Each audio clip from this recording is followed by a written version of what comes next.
Hello, everybody. Happy Depression Monday, because we were depressed and talking the whole time the last 15 minutes about football. So I felt like I'm we had to get stressed that out of and the way. depressed, people.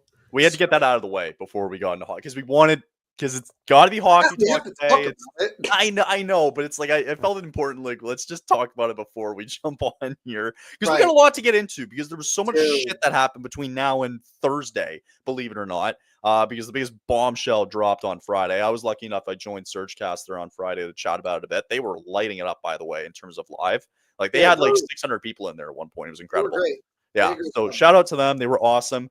Yeah, we got a lot to get into today, and you brought one topic up that I already bookmarked it for the end, Mhm. and I'm curious to hear your reasons why, and maybe you kind of know some more information about it. But Mhm. overall, good weekend though. You're going to Philadelphia tonight, seeing the Flyers and Devils Yeah, tonight. That'll be yeah. good. So the Devils are in Philly tonight to take on the Flyers, and a friend of mine who's a supporter of Devil State of Mind podcast, just self plug on here. Plug. Um, she got tickets to the game, and she can't go because of like something. And she Mhm. asked me on Saturday or Sunday, if I remember correctly, asked me if I wanted the tickets before she sold them, and she would just give them to me for free. And I said, yeah.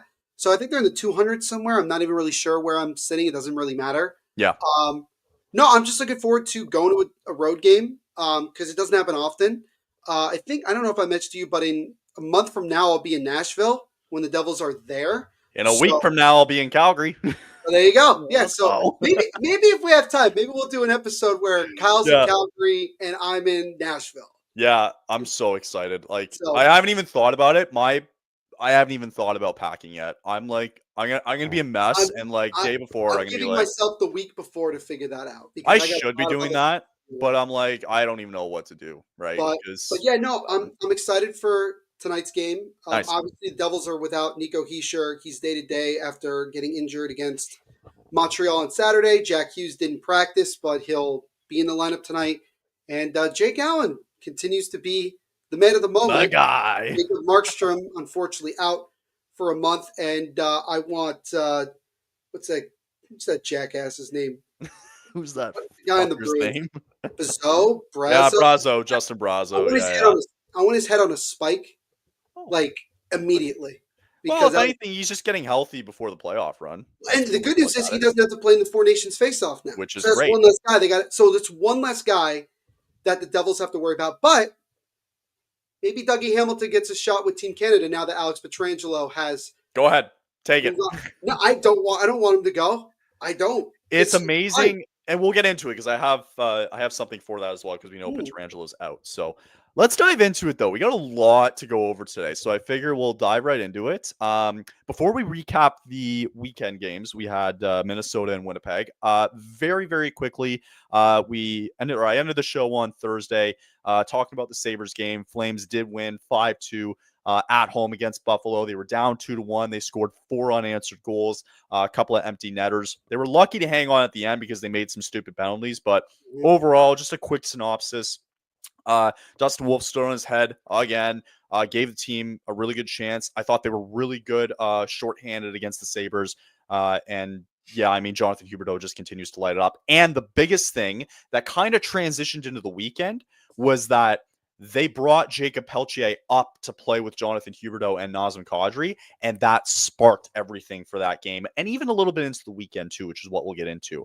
Sometimes you just need like one little thing that just like if you're in a scoring rut, sometimes it just takes switching up the lines a little bit, moving one guy up to play with someone else, and it just clicks. It's weird Yeah, how that works, but sometimes it's all you don't need to make like a big move or anything to get your team going. It could be exactly. a hit, it literally could be anything. It could be a ref getting a puck to the face for some reason for a team to wake up. Like it's literally You got it. that simple. And then, yeah, really quickly before we talk about the weekend game, there was a bit of breaking news for the Flames, just to let everybody know. They did bring down Rory Kearns to the AHL. They just assigned him about 20 minutes ago, about half an hour ago, something like that. Now, the only reason from what I've been hearing and what I've been reading is that he was voted to the AHL All-Star game Hmm. and his waiver wire period was coming up. So I think this is going to be a case of, you know what, go down. If you want to do the All-Star game, great. Come back. Also, the other thing too is maybe Zari is on track to come back soon. Don't Mhm. expect Rory to be playing the one Tuesday night. Might be because he wants to play in the HL All-Star game. I would take this with a grain of salt. So I know a lot of people were really upset, but I would not be that concerned really Yeah. going forward. So anyway, just a quick tidbit on that.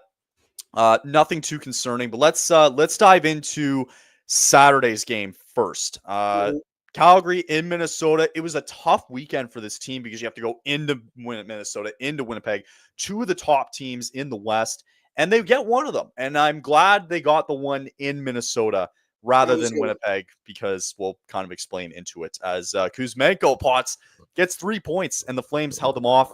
They were up 5-2 with about 3 minutes to go. The Wild scored 2 kind of towards the end. Was very nerve-wracking, but ultimately the Flames held on for a 5-4 win. Really just kind of dominated this game. And again, the one person that stood out here was Andrei Kuzmenko. And then the other thing, too, is that Kevin Ball goes out with an undisclosed injury. He was not available yesterday because of the hit from behind, excuse me, Yeah. from Lacau. And is that how you pronounce his name? Laco? Laco? Lauko? I think it's Laco. Yeah. Laco? Yeah, Laco. Yeah. And Laco. yeah, so Ball's out. We don't know how long for. I believe it's short term, so he probably won't be available Tuesday, but he might be ready for the weekend Yep. when they take on the Red Wings. But yeah, as you can see here, it was mostly the Flames were dominating this game. And the one stat that jumps out to me is they were 61% on the faceoff draw, which was unheard of because this team sucks at the faceoff draw. 2 for 3 on the power play also helps. Kuzmenko, they brought him up onto that first power play unit with Uyghur, with Kadri, who got assists, Huberto, and etc. So they were really good on the power play there. Pospisil finally got the monkey off his back. He's got his third goal of the year. He needed Mhm. that. Anderson did another stare down with a kid. Hilarious. Clark Bishop found his first goal of the year for the Flames. It was not his first in the NHL, but it was his first as a member of the Flames. So good for him. Mhm. And then, yeah, it got a little bit scary towards the end. Kuzmenko managed to score 15 seconds later after Gaudreau made it 4-2. And it was a nice wraparound on Marc-Andre Fleury, who also got punched in the face that night. He deserved it. We'll get into it. It's a lot. It's a lot. And then, yeah, they managed to score with about 30 seconds left to make it a one-goal game. Ultimately, they didn't get that close with 30 seconds left. Right. But they had to hang on at the end as the Flames win it 5-4. And they have one more meeting against Minnesota early April, but they have taken the season series against the Wild. So all of that, Neil, your thoughts after I kind of brought that all onto you on Saturday's win against Minnesota? Really good team win. Obviously, not the way you want to end the game. You had a 3-goal lead, and things got really chaotic there at the end, but you found a way to get it done. And I think what's really great, you brought him up before, is that Andrei Kuzmenko is looking like he's finally found his role, and I think that makes it easier for the Flames to go. Maybe we shouldn't give up on Kuzmenko. I'm glad they But it, haven't. but it also could mean you might get a better deal if someone is interested in getting him. That's another Yeah. thing. Like it's kind of a hit or miss, but like it's just great that he's had a couple of games since I don't know how long ago it was that we were talking. Maybe like 2 weeks ago we were Mhm. talking about the Something like that. concerns we had for him, and since that point he's been way better. Um, I think what I just love about this Flames team in general is just the fact that on any given night, someone you don't expect is stepping up. So, Right. like Kuzmenko, you could not have told me that he was going to get 3.9, get the game-winning goal, and not only were they going to win, they were going to win in regulation, which is Right. huge, which is just huge in general. Yeah. Like you said, the face-off, nearly 62%, ridiculous. Where I did mean, that come from?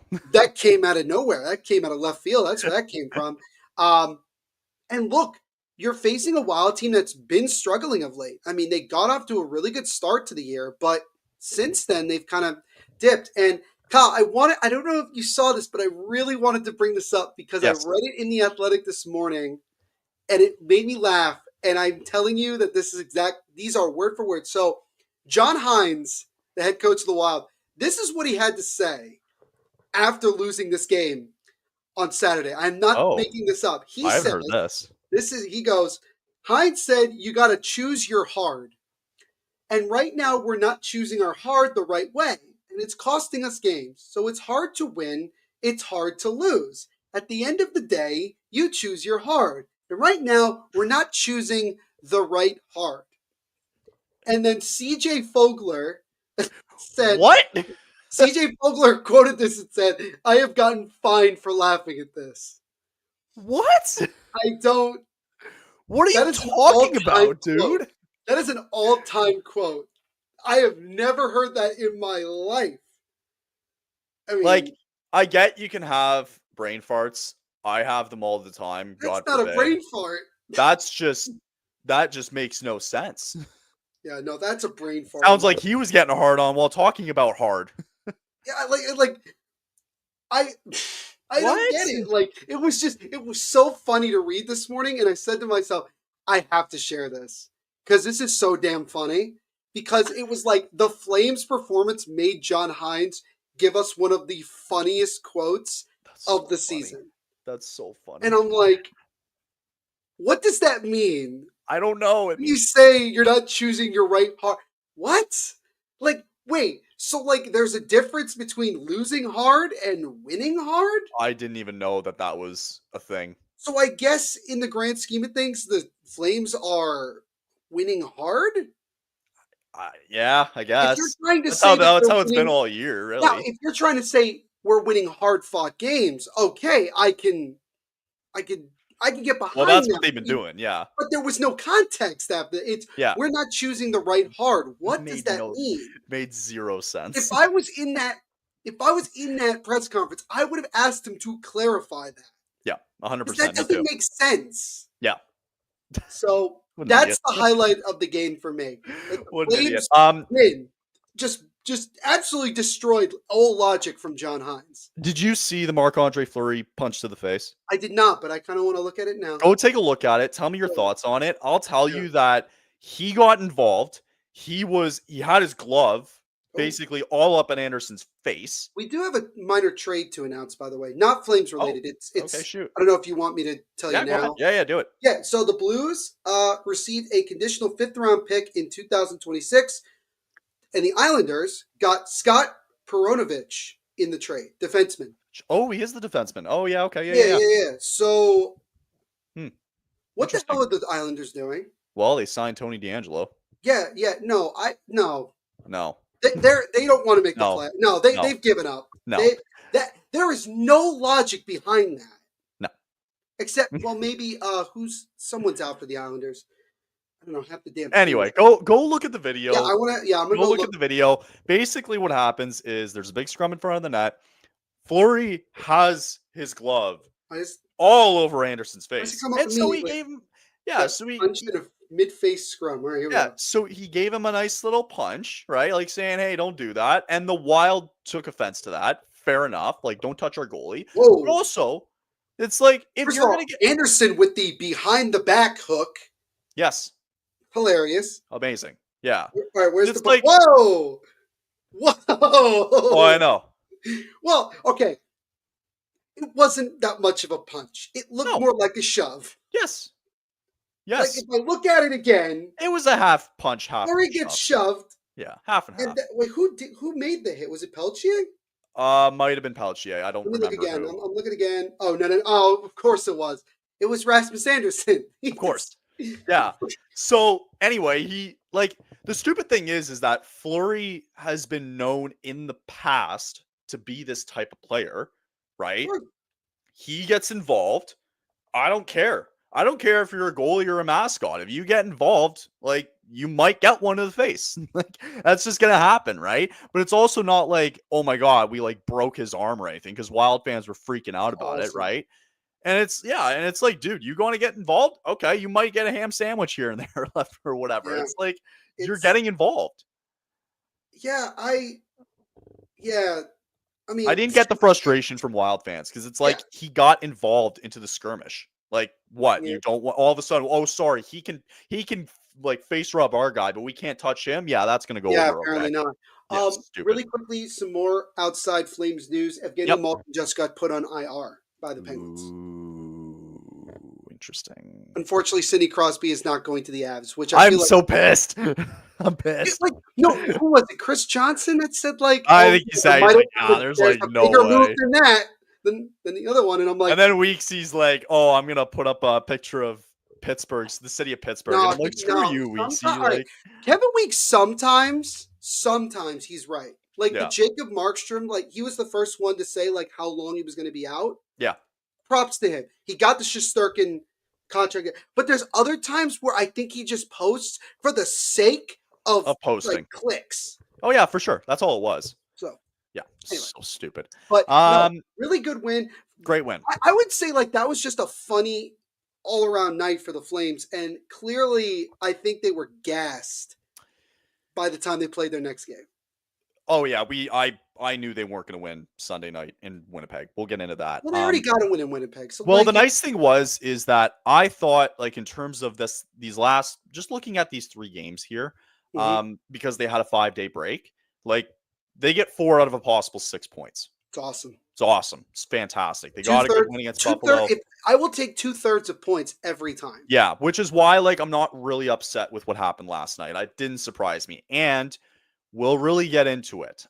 So anyway, back to back, they played in Winnipeg last night. Bit of a revenge game for the Jets as they lost to Calgary. They got stoned by Dustin Wolf earlier on. And guess what? This was the exact opposite because Daniel Vladar was the one in net and wasn't a great night for Vladar. Was a great night for Velarde, though, as he got 4 points as the Jets get the Flames for their third win in a row. Started with a disgusting goal by Kyle Connor.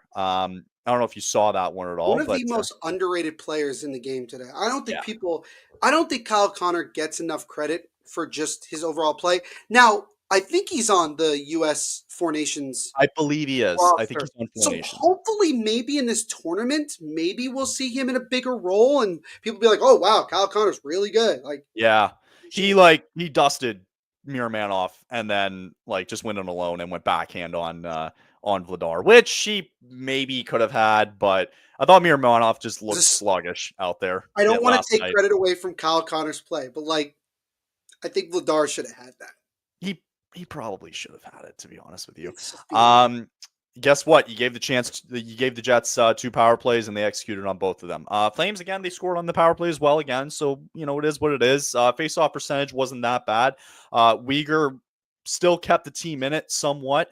In terms of kind of shots on goal, the Flames off to a slow start made sense. Kind of fought back a little bit in the second period, and then ultimately it got away from them in the third period, essentially from Velarde very early on, and Kadri tried to make it close, but it was too much. The penalty kills kind of killed them at the end of the day because he gave them too many, and they just capitalized on both.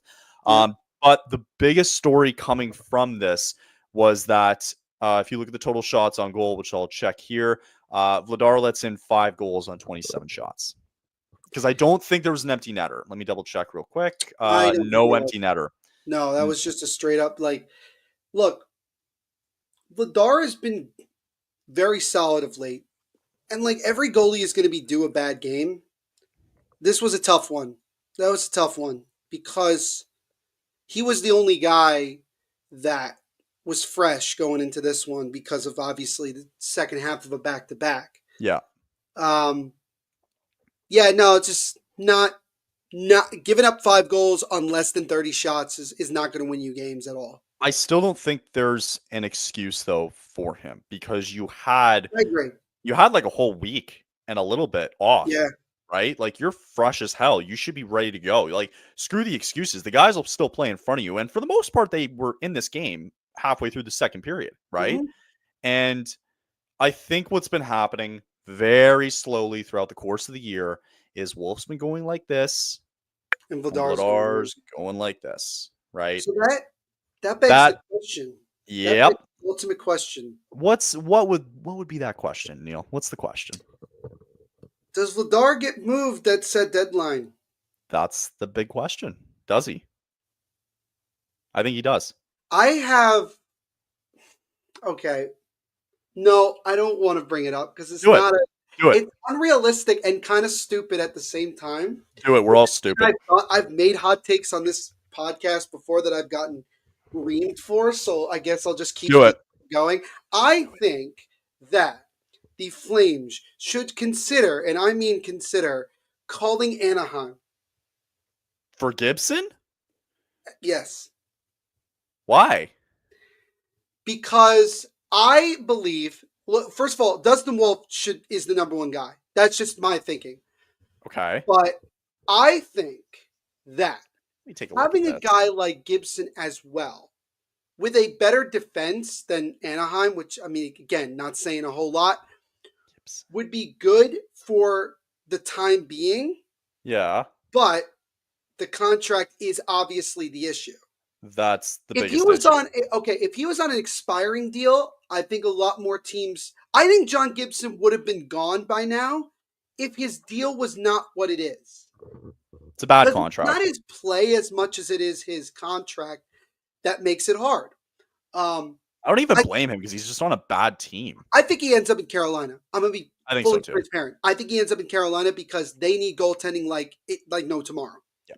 But I'm leaning more towards just that. I mean, that's a suggestion. That's not the only one. That's a suggestion because I am of the mind that leans towards nowadays having two reliable goaltenders that on any given night you can feel comfortable playing. I'm Yeah. not saying Vladar has completely gone away from that, but as you said, his trajectory is going down this way. Yeah.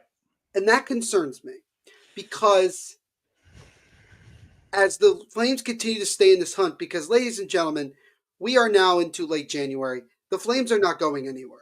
They're going to be in the hunt until this season is up. That's what I firmly believe. How much are you willing to ride Dustin Wolf? You have to. You Well, you have have to. to. You have Yeah. to. But at the You have same to. time, there's going to be times where Husk is going to want to put Vladar or somebody else Yeah. in net.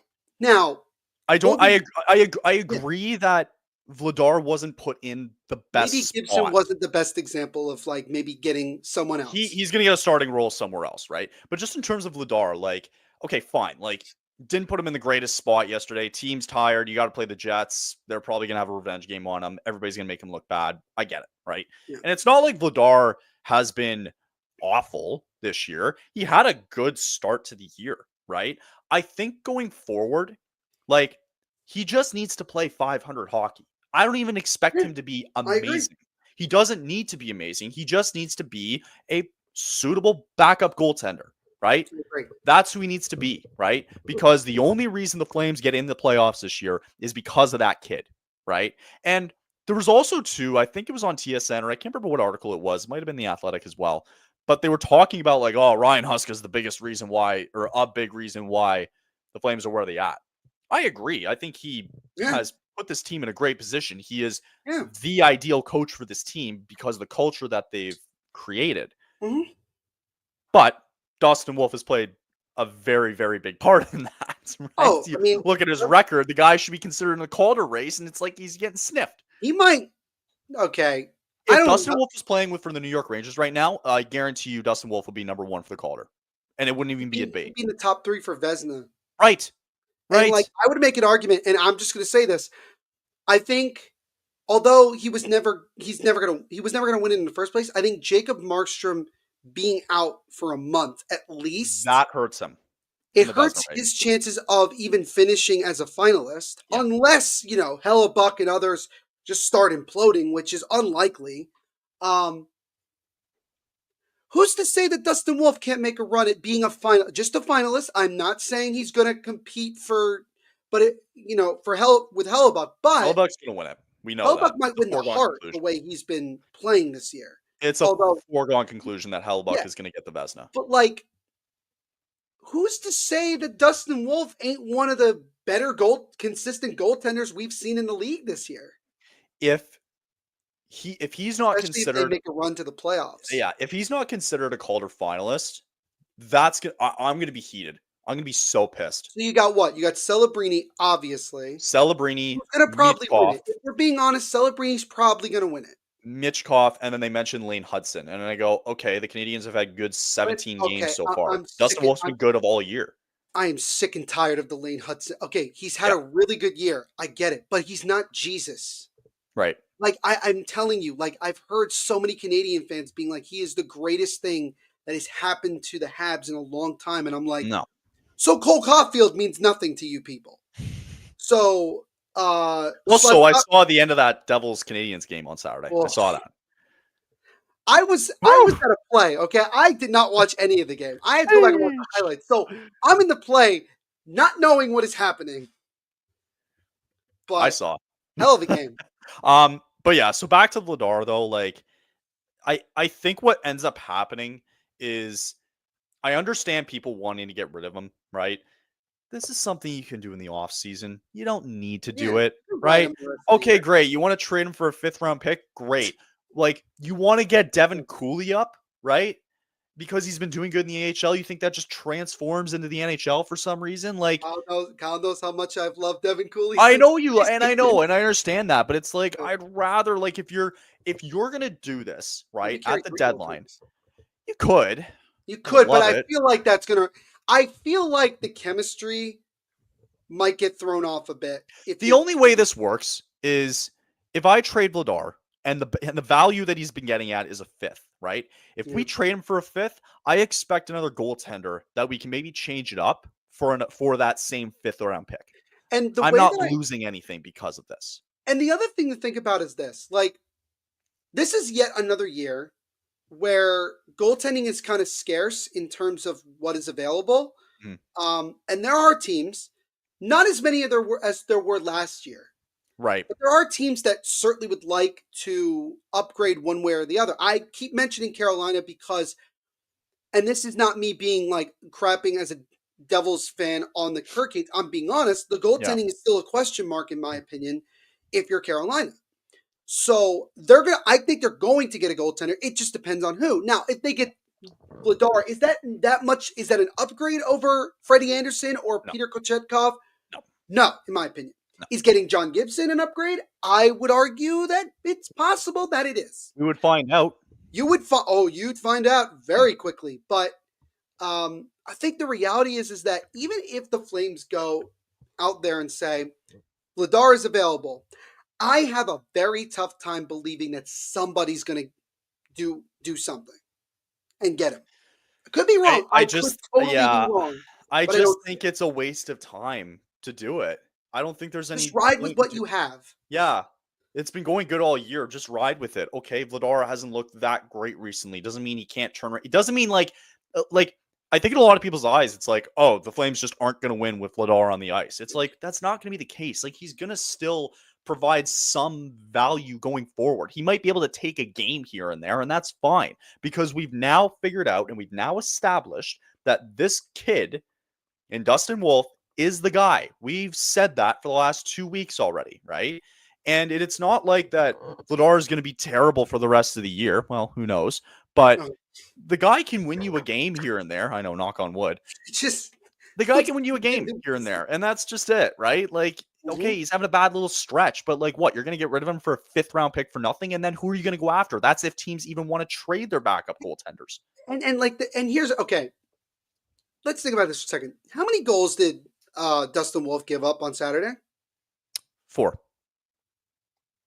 I didn't think he had that great of a game personally, I thought Wolf was good. He just let up at the end. but he let up 4 goals. Whether he played good or not, the man did give up 4 goals. So like Sure. my point though, Kyle, is this: every goalie that plays this damn sport is due for a bad night or a couple of bad nights. It's going to happen.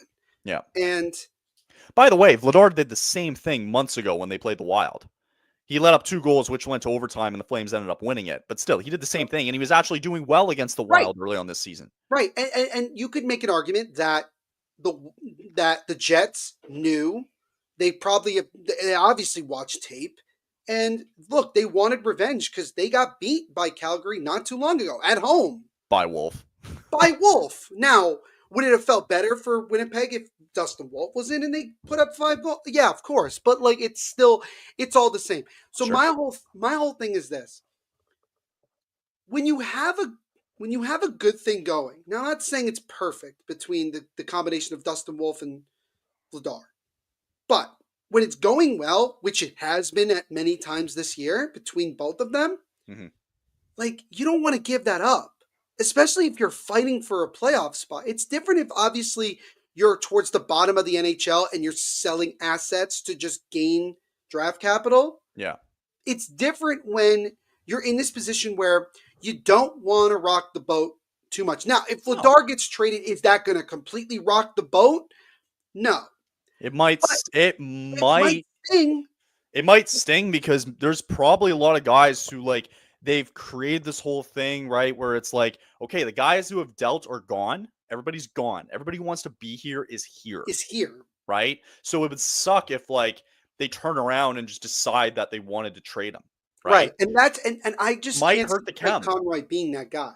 I can't see it. I can't see it either, right? So that's I why think he like ends up adding at this deadline. I really Flames, do. Like yeah, that's I what do I too. think. I think Flames Nation, they wrote the article this morning that it's time for Vladar to move on. I'm not disagreeing with that. I'm just saying that's something you can deal with in the off season. You don't have to think about it now. Like now, There's no what'll need. be really funny is that the next time he plays, I bet you he gets like a shutout. Like I'm Right. just gonna go off of like how the hockey Sure. gods work sometimes. But like there are other things that I think the Flames need to focus on other than the backup goalie position. So like we've talked about before, what is the still same issue? They need center depth. Right-handed center. There are guys Right out shot center. there Yeah. that you can go get for not much. That not only could you get for the now, you could get them moving forward. I've mentioned Nico Sturm before, Yeah. and I think he would be really good on this Flames team. We've Not just mentioned for that now, but before. Yeah. I think he could be good moving forward on this Flames team. Yeah. It'll be Just like that's the thing. Like I totally agree. I think that this is something you can worry about in the off season, yes. and I think you can make a slight addition to this team to make it a little bit better. And I think that the only thing you need is I'm fine with getting a rental at center to see how it goes when you get a right-hand center. Because if the market's not there, I think right, and Sturm you though are is a truly out frustrating on team. Cousins, because we'll bring it up later with Vancouver because you mentioned it. If it's not there, it's not there. But I think people were getting like Flames fans were frustrated about the idea that, oh my god, here we go, another rental. But it's like okay, this is the intention that this guy is. We're probably not going to sign him in the offseason, right? Like this is a pure But we're rental. trying to win here. Yeah, why not? Like if it means giving So up a fifth round pick, then yeah, fine. exactly. If you give up a fifth round pick to get a guy like Nico Sturm, is it really like the end of the world here, No, ladies? It's not. no, It's like you're who losing a and look, fifth. don't Flames fans want to stop getting draft capital and start trying to add pieces, even if it's a rental, to try to win? Especially because their last draft that they had was the best draft that they've had since what? The Kachuk draft? And also, Kyle, they have several first round picks this year. That's what I'm saying. Like we don't Exactly. like There's no need to continue to add yeah, draft capital. At some point, it's like, okay, well, you can only add so much before you got to start losing guys off your ship. exactly. Exactly. So I think like at the end of the day, whether regardless of like Vladar or anything, I think you just got to keep what you got. And if you Yeah, want to add something to it, which I really feel like Conroy wants to add something. Like he I will. do. I think he will too. But I think he's going to wait till the deadline. I legitimately don't I unless it's for a minor trade. Because I just think that he's not going to he doesn't want to rock the boat, which I get. He Now, won't.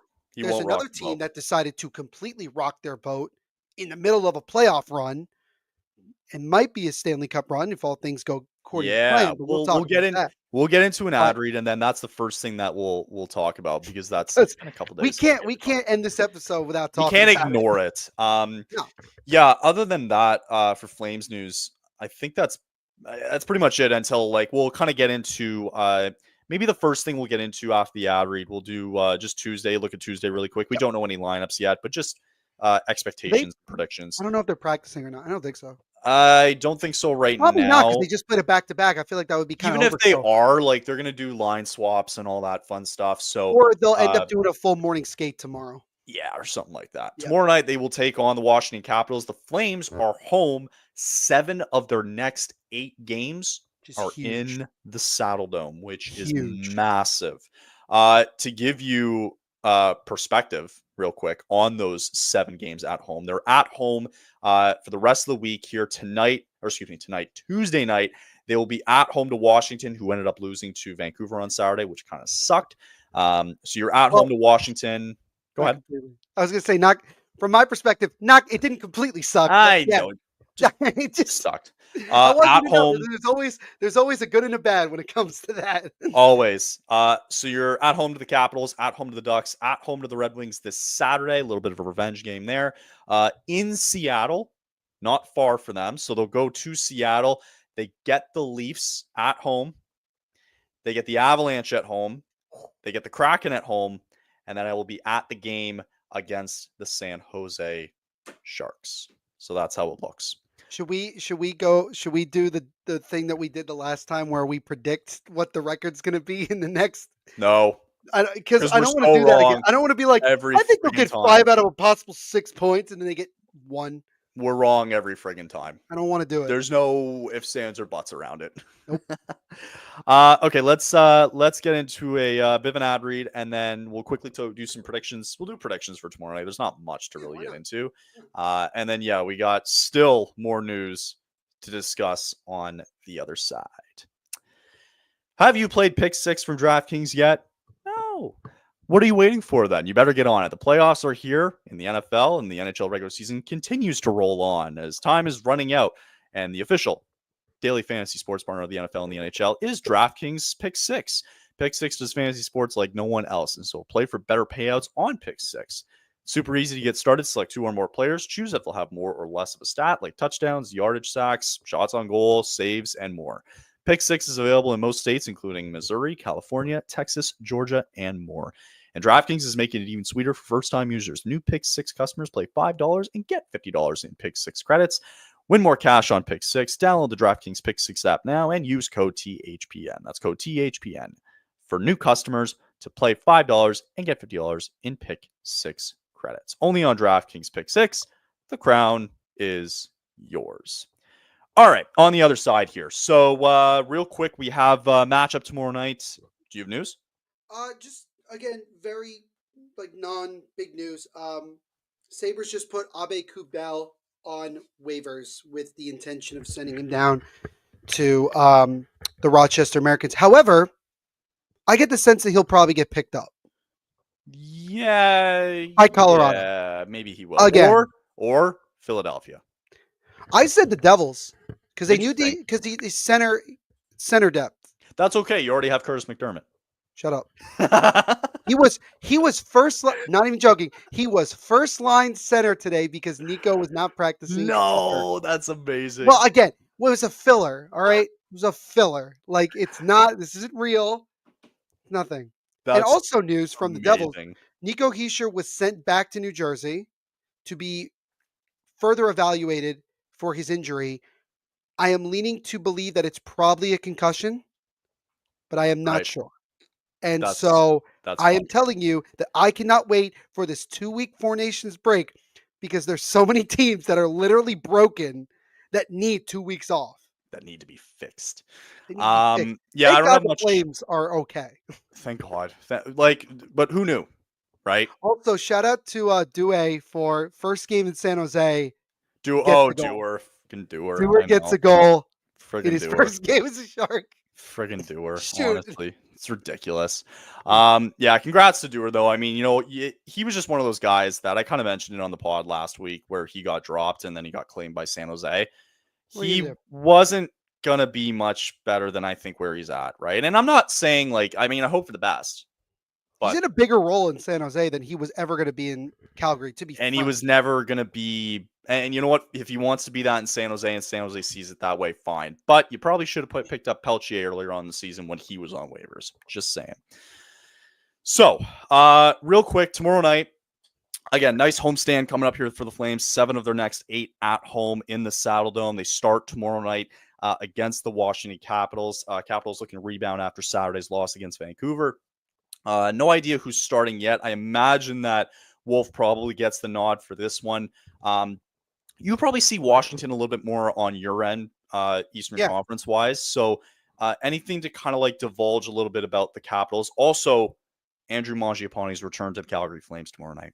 Right, right. So, yeah, with the Capitals, I mean, they have broken every analytical thing you could think of because when you look at it from a very deep perspective, they shouldn't be this good. Right. Like everything about them, like just analytically speaking, Is like wrong. is wrong. Is completely wrong. Yeah. Now, what really makes the Capitals dangerous is that they cannot stop scoring.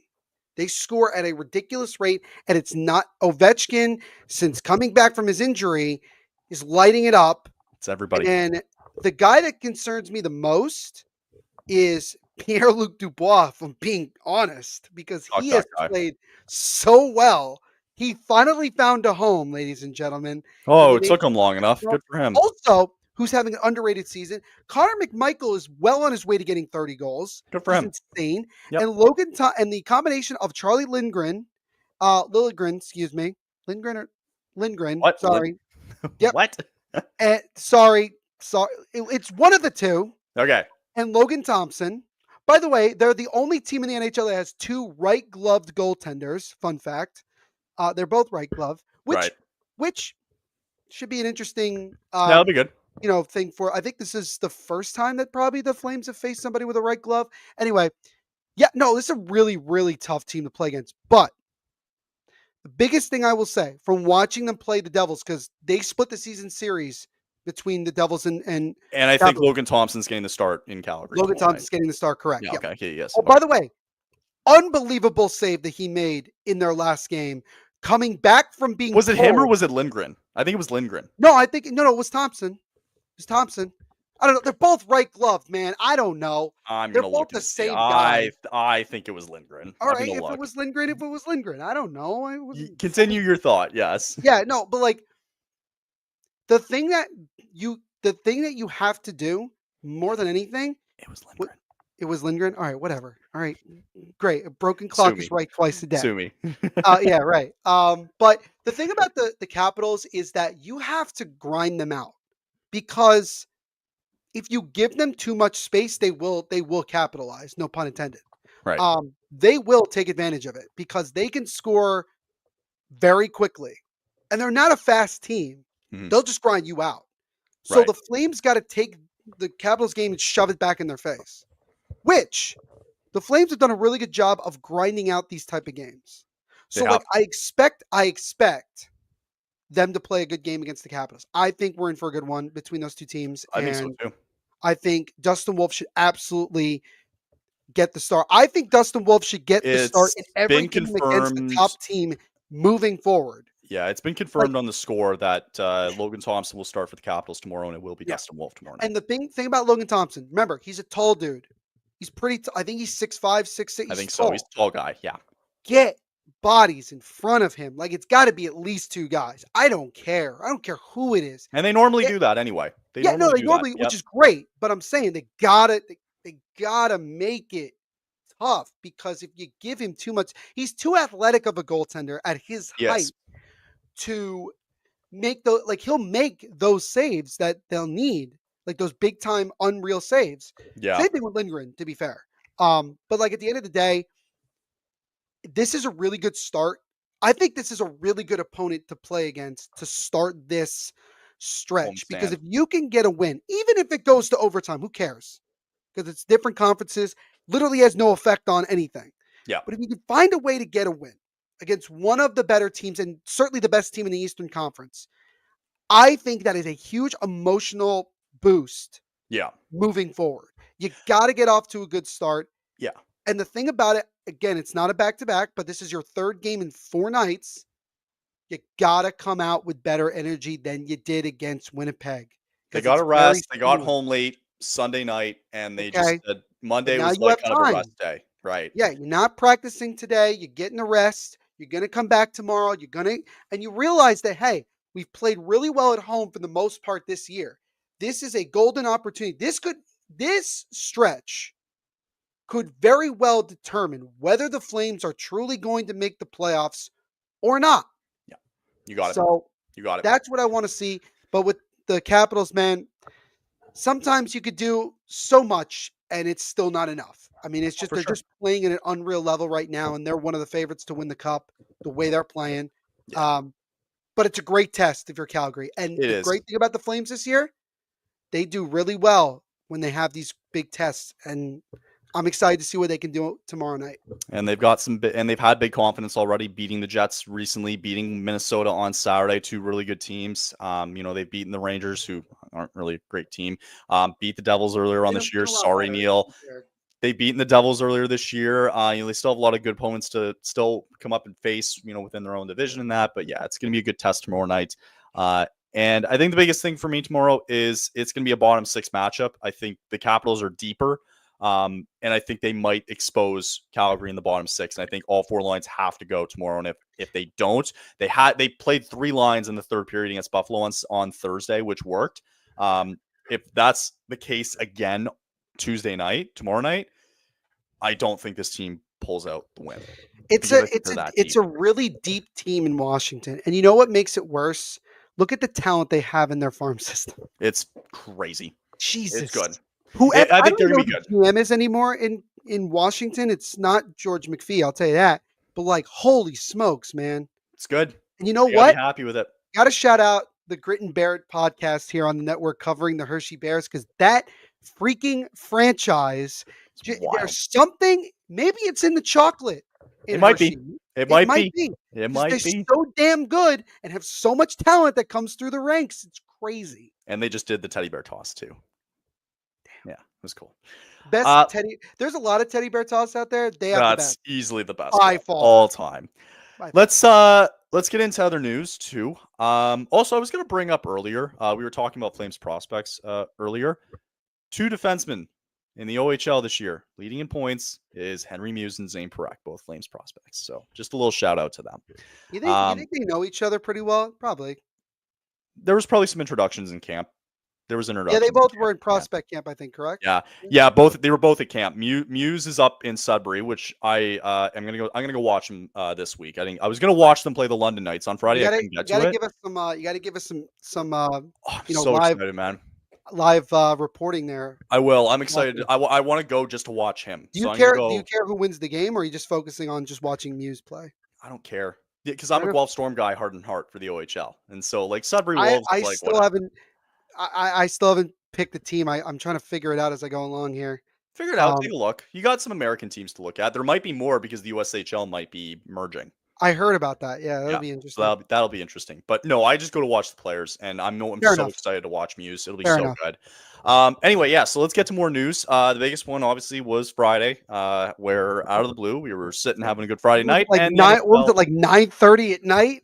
Something like that. And then at first we thought Kotkaniemi was a part of the package, and it turns out it was Jack Drury. The whole trade, I know it's been talked about already. I don't feel like bringing up the graphic and all that because it's been talked about too much. I mean, I can just tell you what it was. I know it. I mean, it's a simple. I'll simplify it for you, Kyle. This is simply what happened.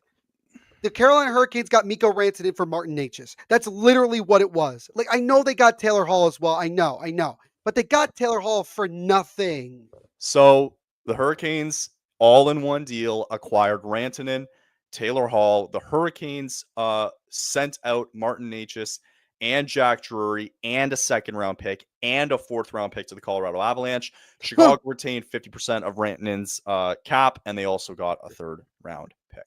Okay. Go. What the hell are the Blackhawks doing? Like, what do you gain from doing this? I think what they're trying to do in a weird way is, and I mentioned too before we jumped on, in a weird way, they're trying to get Rantanen to sign in the offseason in Chicago to play alongside. I did hear about that. And honestly, I think that's the plan. I think that's what they're trying to do.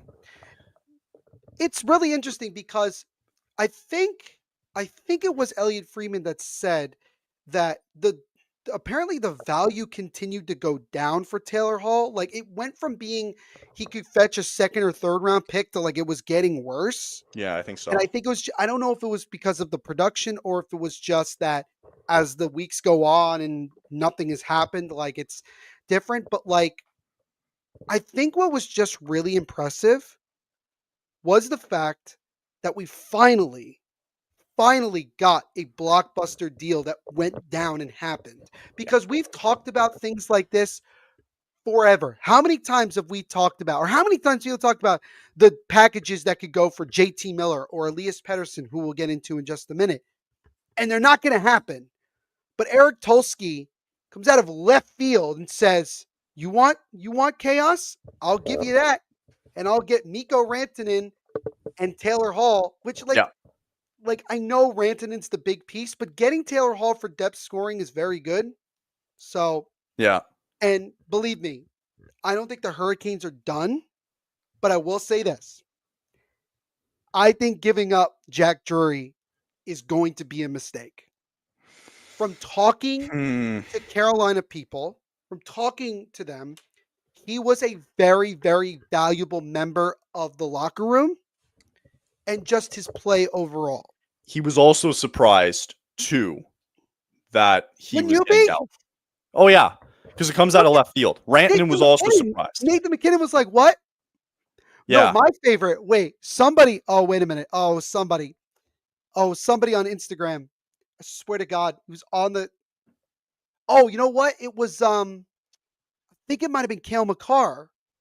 I think Cale Makar on Instagram replied to the breaking news and said, "What the hell?" Because that's how he found out. He's like, wait, yeah, that's probably how he did find out. 100%. That's how I think most of them probably found out. Like, that's probably how McKinnon found out too, right? Do you think Rantanen knew? Like it was happening? No, he was. It was reported that he was actually. No, hold on a second. I had it up on my phone actually, ready to go. No. So he was blindsided by this. Rantanen, in this feature, I was willing to take a significant discount with the Avalanche. Is that the one from the score? Yeah. Yeah, So, I got Sean that too. O'Leary, so real quick, I'll read it. Rantanen said he was open to signing for cheaper than his reported price before the Avalanche traded him to the Carolina Hurricanes. Quote, I was willing to take a significant discount for my market value. We had some chats a couple of days before, and then they traded me. That's why I didn't expect it. Yeah. Completely blindsided by it. So the initial, now, this is the way that I see it, how it went down, and I want your thoughts. Yes. Can we give trade grades, by the way? We don't really do that. Oh, yeah, we'll do that after. Yeah, let's give trade grades. I think that's how the discussion started. Whenever they began to just start about it, right?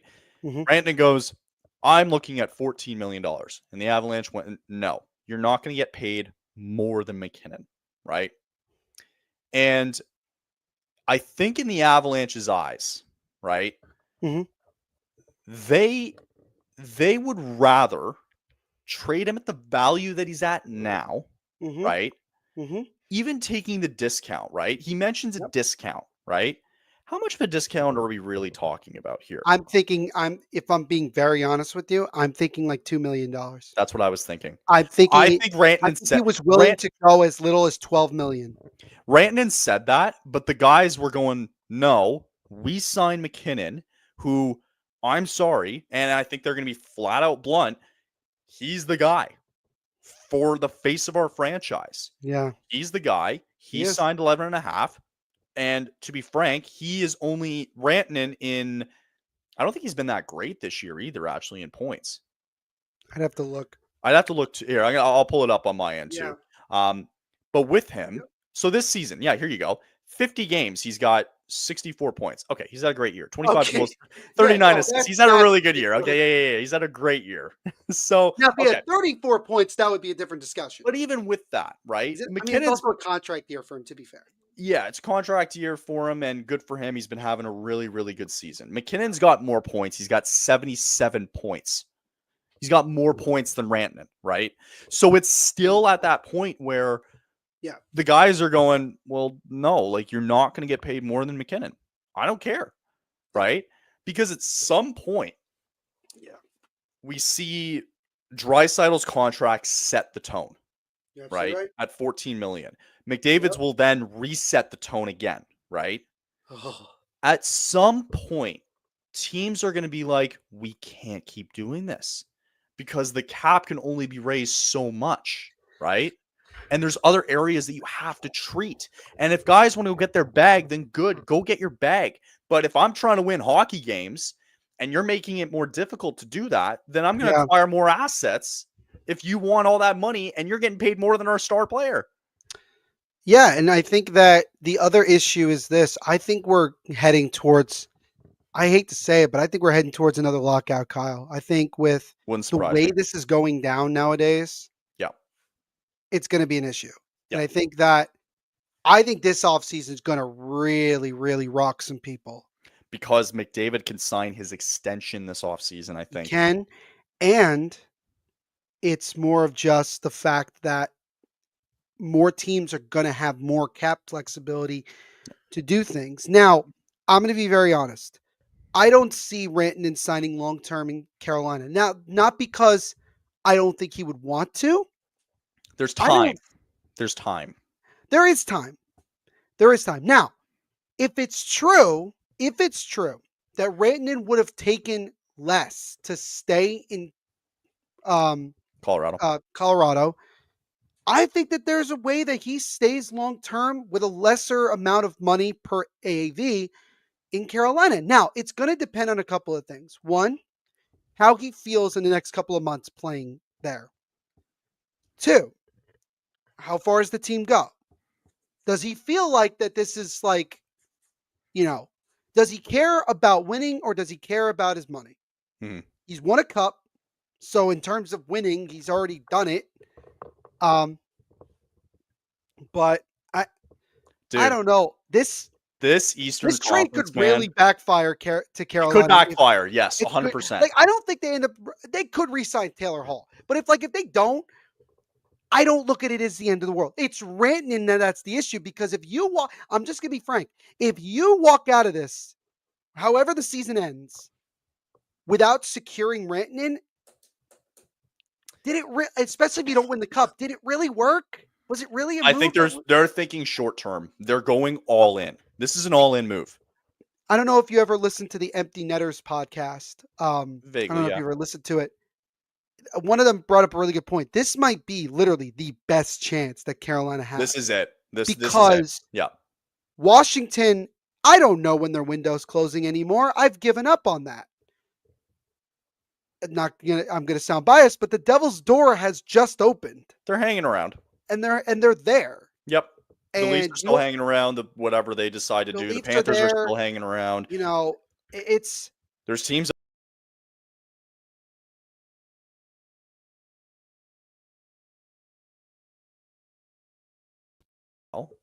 Oh, we good?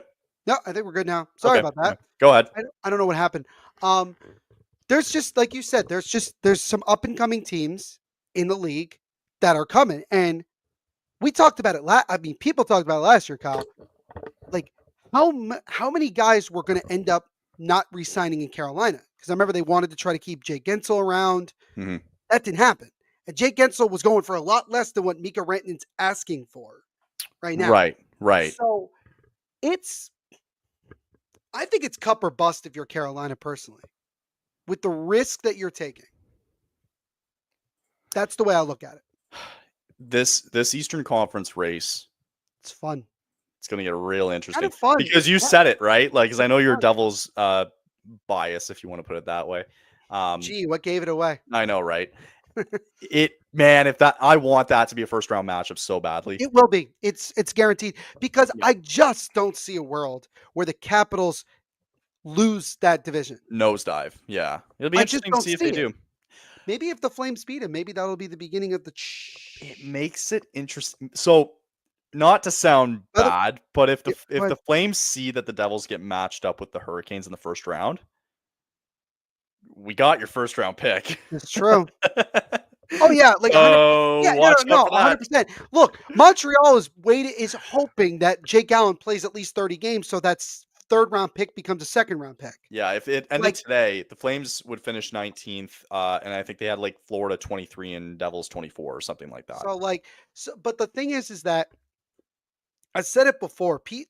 I know Hurricanes fans have a different opinion about this, but I think the Devils and Hurricanes are slowly becoming rivals because of what happened 2 years ago, what has happened in games between these two teams. There's been a lot of fighting. There's been a lot of physicality. And also, just being honest, the Devils have a handful of guys who were on the Hurricanes 2 years ago. or last year. Yeah. Last thing before we move on. Do you think the Devils now are more inclined to make a move before the deadline? Like they have Yeah, to. I mean, they were more inclined to make a move regardless of whether the Hurricanes made They this move needed or to do not. it regardless. Okay, Yeah, got it. no, Fair and I enough. don't think it's, and I said this, I don't think that the Devils need to like get it done now or make a panic move like go after JT Miller. Right. I've said it before, I'll say it again. You need a top 9 guy, which isn't that hard to find, and you need a bottom 6 guy, also not hard to find. Like I think that there's a combination of guys you could get that could help this team just be better from top to bottom. You don't need the superstar guy to come and resurrect and save this team. The Devils are not in a situation where they're missing like a big piece. They're not. Right. They're getting back to scoring. They've scored 9 goals in their last 2 games. They beat up on the Bruins and won in overtime against the Canadiens. Montreal. Yeah. And if they win tonight, that's 3 in a row. And all of a sudden, everybody who was talking about the Devils like hitting the skids, going 2-5-4, whatever it was, It's like it's out the now window. they're back in it. Yeah. Now they're back in it again. And guess what? If they're doing it without Markstrom playing, does that not worry people around the rest of the Eastern Conference? I Like, don't think it would make a huge difference if you match up with Carolina in round 1. it doesn't make that much of a difference I don't because think it moves the needle because I think no, I no, no, still no. think the I'm opinion not saying that like I still think the opinion would be made the same that I think that I'm not calling who wins the series, but I think Carolina is the favorite. that's no, I agree. I completely agree with Yeah. that because when you look at it from on paper and just also experience, Right. it favors Carolina, especially if they're the home team like they were 2 years ago in the second round. Yeah. But I think the difference is this. I think the question becomes then, at least from New Jersey's perspective, is that can they take the motivation from what happened last year, not making the playoffs, and then 2 years ago getting beat up by Carolina? Do they use that as motivation to get it done this They time have around? to. I don't know. That is a 7-game series, in my opinion. Or It's you could either 7 or Carolina 5. does it again in 5. Yeah, right. And that's Yeah, that's that's the the way I thing. see it. And so, but I don't want the Devils to also look at it and say, we have to do everything to be at equal par with Carolina. Yeah, no, you Because don't. if you're trying to make a long run in the playoffs, you can't just focus on one team. I think that was the Devils' issue 2 years ago. They focused so much on beating On the the Rangers, Rangers, yeah. understandably so, that they had nothing in the tank when they got to They Carolina. didn't have anything. That's the But you problem. got to get, but if I said it before, if the Devils want to win the cup, they got to go through Carolina. Oh, It's yeah. just plain and simple. I think you have to go through Carolina. Whether it's in the first round or if the Hurricanes jump and you got to play them in the second, doesn't matter. I think you got to go through You Carolina. have to play them, and you got to face the boogeyman. I How think many years did Carolina's it take Ovechkin to yeah. get beyond Pittsburgh before they finally did it? And the first time that they did it, what happened? They go and win the cup. Yeah. Carolina's put themselves in position for an Eastern Conference final. At least. At the very least. At the most, again, it's a cup at the team. end of the day, the last thing is that this is they're not thinking about ranting and re-signing and all that. This was purely a move to say we are all in. This is it. This is our window. This is our window officially closing, and we need to get this done. And the only question I have, from Caroline's perspective, is how much does this affect the locker room? Because I think Sebastian Aho loves this. No, I know that, but I'm saying like Nate just like worked his ass off. Yeah. And did everything he did everything they asked him to, and they still kind of like low key I still think I don't think it would affect them that much because I think they all sit there and go, okay. It might end. I think it'll end up affecting Colorado more. Yes, it affects Colorado more, I think. But yeah, like this is they won the team their locker room going, all right, like we're in, let's do it, right? Like this is it. It's an all-in push. It's an all-in push. And I think the Hurricanes feel excited because the last couple of years they haven't been able to get that big fish in the trade deadline. 2 years ago they tried to get Timo Meier, it didn't work. They lost out to the Devils. Last year, I don't remember exactly who they were trying to get. It might have been Jacob Markstrom. It might have been Markstrom. I think it might have been Markstrom. Didn't get him. I think it was. Yeah. Didn't get him. They get Mikko Rantanen. They have almost a complete team. Again, I think they need to add a goaltender. I think John Gibson is like perfect for that. Yeah. but this is a really good team that's making an all-in push. And you know what? There might be a name we haven't even heard of yet. I'm glad that we got Chaos. Good. I'm really glad that we We got need it. it. And shout out to the Carolina Hurricanes for doing it. You got it. Last two things to wrap up for the day. So Alex Pietrangelo has been left off Team Canada for the Foreign Nations due to he wants to do some recovery, some sort of thing, whatever it He's is. had a nagging injury apparently. So like, Yeah. So guess don't what? blame him. Team Canada now all of a sudden needs a right shot defenseman. One name you think of already is Mackenzie Weegar. And the other name people were thinking of too is Drew Doughty. Who would you pick to replace Pietrangelo on Team Canada's blue line? All right, first and foremost, if Drew Doughty is anywhere near healthy, he's getting in. I'm sorry. Like I'm think so, I'm too. not trying to be mean to anyone No, I else. agree. I agree. It's just what it is. Some names that come up to me are Mackenzie Weegar. It's a very good example. I think Dougie Hamilton is a name that comes up. I think Evan Bouchard is a name that comes up. Here's another name that doesn't come up. Colton Parayko. Yeah, yeah. No, is Parayko on the team? No, he's not. He's not. He's not. And that was a shot. And a lot of people were surprised that he wasn't on the team. And Yeah. so I think February 11th, I think is the deadline. So to finalize your roster. I don't know if Team Canada is going to make a decision right away. No, they won't. They'll wait. They'll wait it out. Play out. They'll let it play out. That I feel like yeah, go ahead. You mentioned Dougie Hamilton. I feel like that's going to be the play because it's the same stature as what Pietrangelo was going to bring, right? Even though he's going to play on a line with Shea Theodore, I kind of like the fact that Dougie would be in that position. He can play power play 1 or 2. I mean, you got Cale Makar, and look, Cale Makar's got it in spades. But like Dougie can be that power play 2 guy. And here's the thing. Dougie Hamilton has certainly improved a lot this year defensively with the help of Brendan Dillon playing on his left side. He has a +-3 at the moment, which I know is not saying a whole lot, but like at the same time, they're top 5 in goals against. So that's got to count for something. Yep. John Cooper wants guys who can play both sides decently well. And I think Dougie plays that. The problem is that you have other guys that I think could make it a really good case as well. Drew Doughty is the one exception that I don't think it should be taken into consideration as much as people think it is, just because of the fact that he's played for Canada in so many different tournaments. It's about winning. Yeah. And no disrespect to Drew Doughty. He is literally coming off an injury and he hasn't played all damn year. And the Kings would rather want him. And the Kings would rather, I'm telling you, I think that's the case. And you know what? Here's another thing. If he plays next year, he could play in the Olympics. Sure. So, let somebody else do it. Let somebody else. And hopefully they play. And hopefully they play at the Olympics next year. Thank friggin' the All-Star game's gone. It's dead in the water.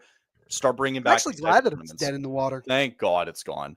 Also, I don't know if you heard, by the way, ESPN reported that there are no road jerseys for any of the teams in the Four Nations. So we're going to get the greatest color combinations on the ice ever. And I am so for it. Stupid. And also now, you talk about injuries. Jacob Markstrom, he's pretty much not going to be in the Four Nations for Sweden. Yeah, that's a huge loss. He's done. But that's okay. If you're kind of for New Jersey, it's like, okay. Oh, it's best case. That's believe me, it's best case scenario. And if Nico Heischer's out with a concussion, just we're literally in New Jersey. We're literally at the point where can we just get to the break? We need to survive these 6 games that we got to play until then, and then get to the break, and then we can take a breath. And the nice thing too for on Calgary's side of it is they have this 7 to 8 game stretch and then the break. So that's huge. Which kind of sucks, if they go into it playing really well, that's it might okay. Kill the momentum. No, I'm just saying it's just momentum, a little bit momentum killer, because then you're off for 2 weeks. They'll continue to they're all hanging around. They're not going to Cancun for any reason, right? They're all hanging around, right?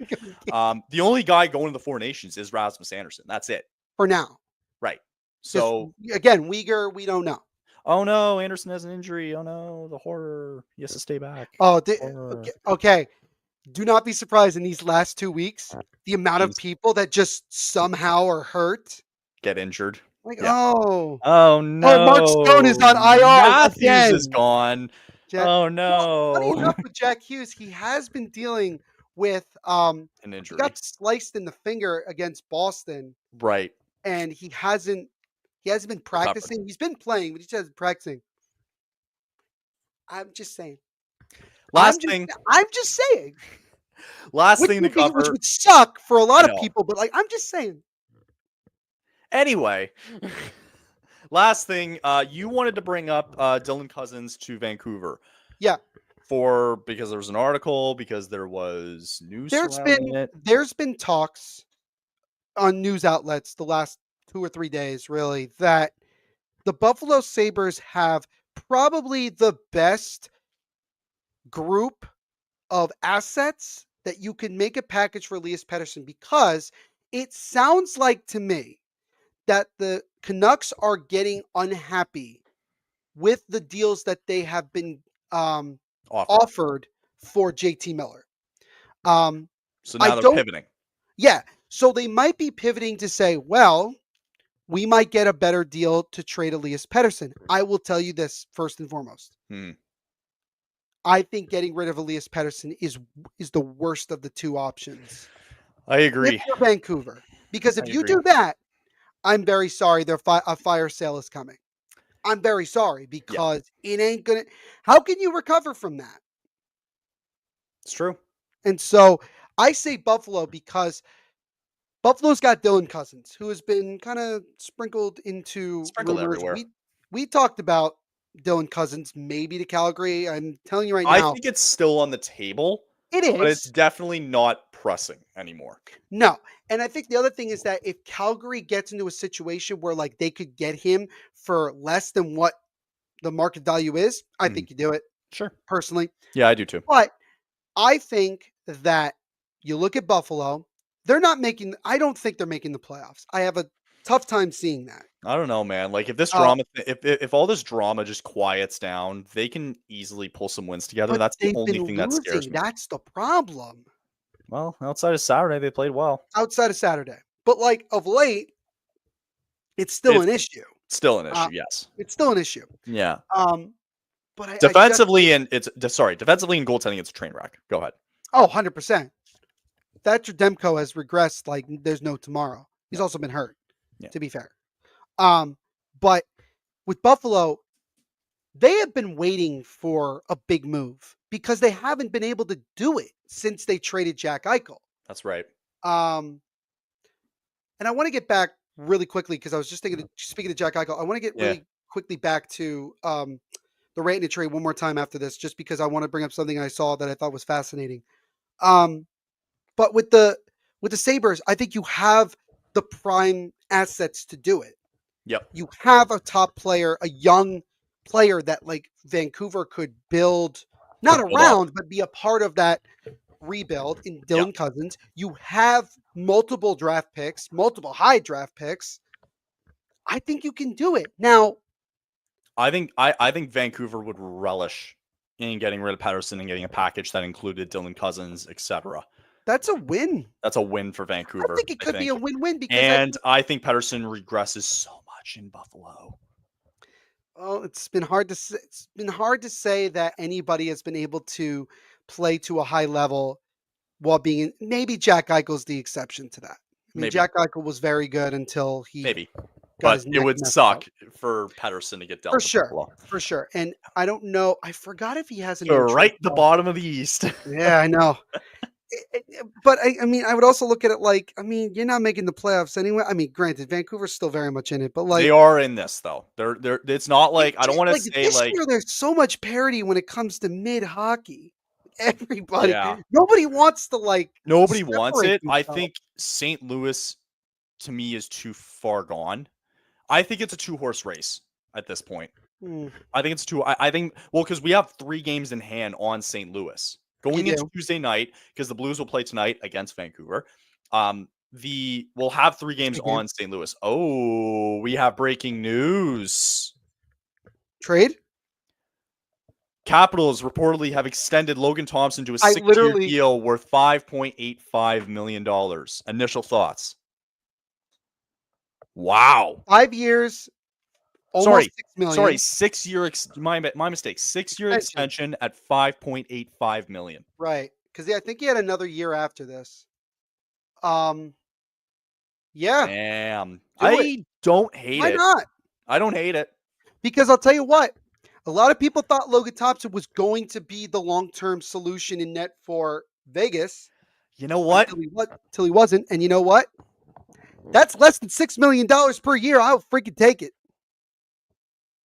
I But actually don't like it. why? So Explain. he is having his best season as a goaltender, Yes. right? Yes. He's 28 years old. He's in his prime. Right. I don't know, man.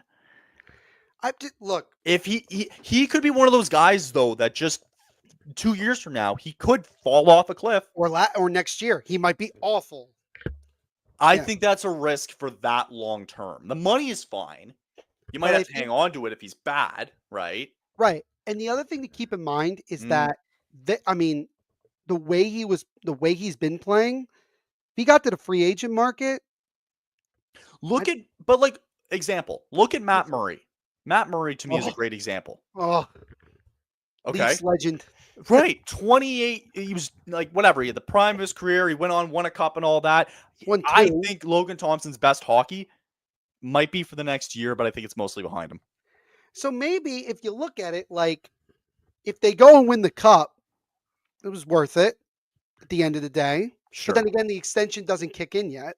So Yes. I mean, it's kind of weird in that regard. But like, yeah, I mean, I like it because it's less than $6 million per year. Personally, It's good in that sense. The money is good. I just don't like the term. That's why I like it, because I like the money. I don't like the term.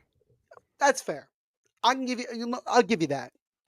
But like, also, it's kind of like if you have a quarterback that's very good, you want to try to keep him around for as long as humanly possible, because it's very hard to take the risk to giving up on like a guy that's helped you win, in the hopes that you're going to find someone cheaper that can just continue that trend when it's not a guarantee. That's right. And especially if the Capitals are still in the win now mode. Yeah. Regardless of what they have in their farm system, it is a win now mode scenario for them. Oh yeah, for sure. Especially as long as Ovechkin plays at this high level, because damn, he's still playing at a high level. Yeah. I don't mind it. I don't mind it personally, but I get where you're coming from. And good for them. I was going to go back to the Rantanen trade really quickly because I want to get your thoughts on one thing. Okay. One thing. And then we'll wrap up. In the salary cap era, is this the biggest like in-season trade we've had? Is there another one? Because I could give you two examples that might be bigger or at the same level in the salary cap era. In season in the salary cap era. And I'll give you give me the examples because I can't think of any. Okay. The first one is when Boston traded Joe Thornton to the Sharks for that huge package. Okay. And like at the end of the day, it worked out for Boston because they used the assets to then build the team that eventually won the cup in 2011. For the Sharks, while it didn't win a cup, Joe Thornton was great in his long. He was a big reason why San Jose was always in the playoffs. 100%. Always. 100%. Another example, much more recent, Jack Eichel being traded to Vegas. And the impact that it had. Now, granted, Jack Eichel was signed to a long-term extension literally the second he got traded to Vegas. I think, if my memory serves. I think so. He signed an extension. Granted, it's a little bit different, but like in terms of the chaos effect and the impact effect, I would argue that this Rantanen trade is up there with those two in the salary cap era, because and I'm talking about in-season trades. I'm not talking about like in the offseason when we like get blown up. No, I'm talking about like in the middle of the season. We're not even at the deadline. And this happened. I think it supersedes the Eichel trade. Okay. Because they included Taylor Hall into the scenario. That's fair. I think because only Alex Tuch and Peyton Krebs and a pick, I think, went the other way to Buffalo. Correct. So to be fair, out the other way was Natchez and Jack Drury went the other way, right? And they include I think just because they included Taylor Hall, I think that in-season trade makes it more better. Do you think it would have been worse if the Hurricanes didn't get Taylor Hall and just got Rantanen? Would you have a different opinion on this? Yeah. Good question. Do you have any, let me ask you I this. still think it. I still think no, because I think that Eichel was just getting off his. They wouldn't let him have surgery. He He was wanted done to for have the year. that Wanted to have brand surgery. new neck surgery that That was a risk because they didn't know what kind of Eichel they were going to get. You know the type of player that Mikko Rantanen is because he 100%. has 60 some odd points already this season. He looked like he fit in perfectly in just one game. They Yeah. lost to the Islanders in overtime. Yeah. Granted, which they really shouldn't have because that was ridiculous. But he looked so comfortable right away. Because he's playing with his Finnish friend in Sebastian Aho. Taylor Hall also looked very comfortable in a third line role. It'll be interesting. Damn, they're good. It'll be good. I think that'll wrap it up because that was a lot. We got through a lot Almost today. an hour That's and good. a half. That's good though. I think this is the longest one. I think this might be the Yeah. longest episode we've done. So we'll recap on Thursday because we have Tuesday night against the Capitals. We'll get you guys set for Thursday as they take on the Kraken. And who knows between now and then what other dominoes may happen as well. I got something here from the NHL through ESPN. Nothing crazy. The NHL will not require players to miss regular season games for opting out of the upcoming Four Nations face-off. Oh, good. Yep, I'm calling it the Alex Pietrangelo rule. Oh, 1,000%. They see this No, coming it's a mile fine. away. They see this coming a mile away. They're telling their stars too, you better friggin' play in this. Oh yeah, yeah, no, they're telling them you're playing. You're At playing. the end of the day, they will play. It's just that I've said before. This last thing I'll say: if it's borderline, they won't play. They won't play.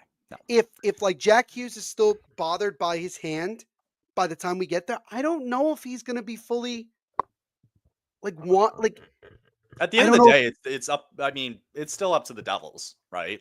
They need to know. Not really. Not really. What do I know? I mean, no. The Devils can go to Jack and be like, "We advise you not to do it, but we can't stop you from doing it if you want to do it." Exactly. It's like when Jack Hughes in his rookie year, the Devils advised him go play in the World Championships after your rookie. He didn't want to do that. He said no. He wanted to train for next season. That was his focus. So it's truly up to them. And I think for some younger players, they might look at it and be like, if we're going back to the Olympics next year, that's going to mean a lot more than playing in this, let's call it stupid tournament, because they can't even sell out the damn games that are being played. Cool. Alrighty. That'll wrap up for today. And then we'll get you guys on Thursday. And good stuff. Good stuff today overall. Good stuff 10 out today. of 10. A lot of good All stuff. right. We'll get back to you on Thursday. Today, I feel like we didn't. Well, we did the first 45 minutes. We did, but I also think if you look at it, I think if you cut it up, I think it might be 40 plus minutes of not talking about the Flames. We'll make sure to do a better job than on Thursday. How about that? Maybe we should start doing some Wrangler updates. Maybe that'll spice things up. That'll really spice things up. All right, we'll catch everybody on Thursday. Stay in the loop, and we'll see you then.